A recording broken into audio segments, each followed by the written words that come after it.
the first metric we ever started tracking, and the one people still pay a lot of attention to, is COVID-19 cases.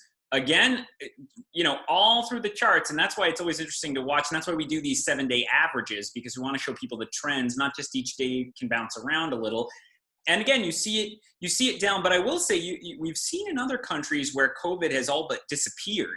South Korea, I know they've had a few outbreaks since, but was able to pretty much extinguish it. New Zealand has been in the news a lot for that.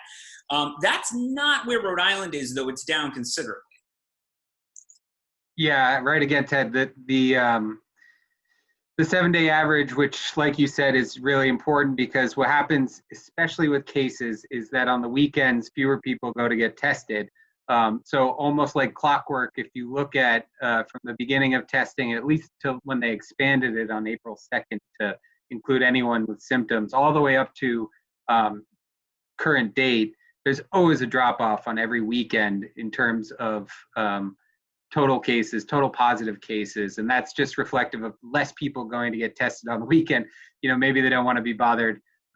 Leave it till Monday. Let's have the weekend. Yeah, you don't even want to do a nasal swab on Saturday morning to get the weekend started. Right. And so the 7-day average is really important to sort of knock out those weekends and level it out over the 5-day period where tests are usually higher.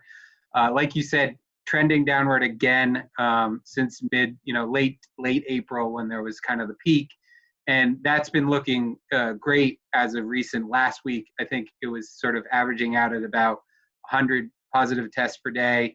I think we've seen at least 5 days now below 100 cases, and that certainly is a promising sign. Is the disease gone?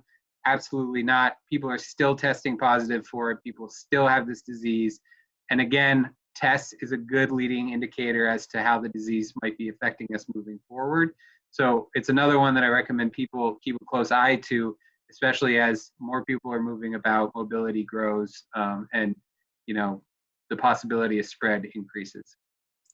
And also with cases, something we added after a bit of time as we learn more about the disease and the best ways to keep track of it was we often got the positivity rate, which is basically you look every day at not just the number of new cases, but how many tests were done overall. And if you're doing a lot of tests, and if you're doing few tests and finding cases a lot of the time, that's not a good sign, because that means everyone you check has COVID.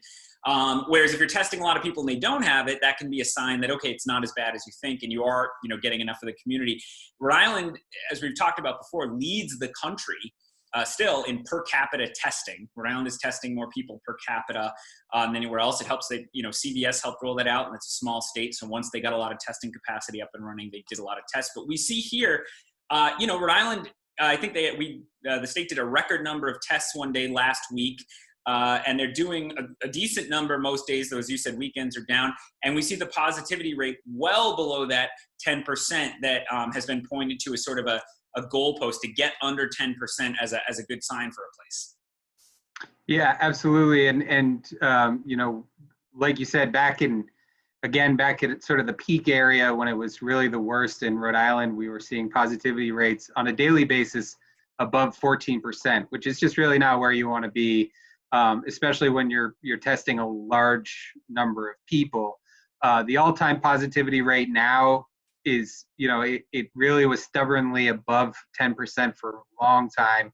And within just the last couple of weeks, it's now dropped below 10%, which is kind of that magic marker in terms of how bad is this disease in our population.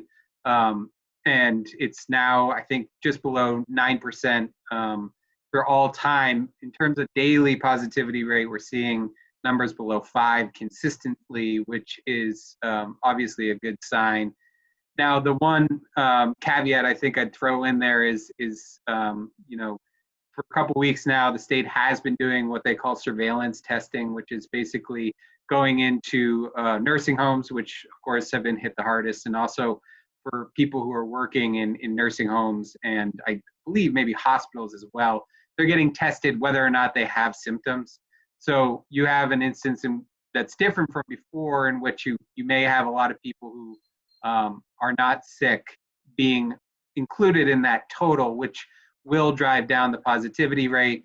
By how much is hard to tell, But the governor announced just this week that they're going to be expanding testing to include people who aren't showing symptoms, those who are working at so-called close contact businesses, hairdressers, barbershops, gym workers. They can come in and get tested whether or not they have symptoms. And that also, I think, will probably have a positive impact on the positivity rate.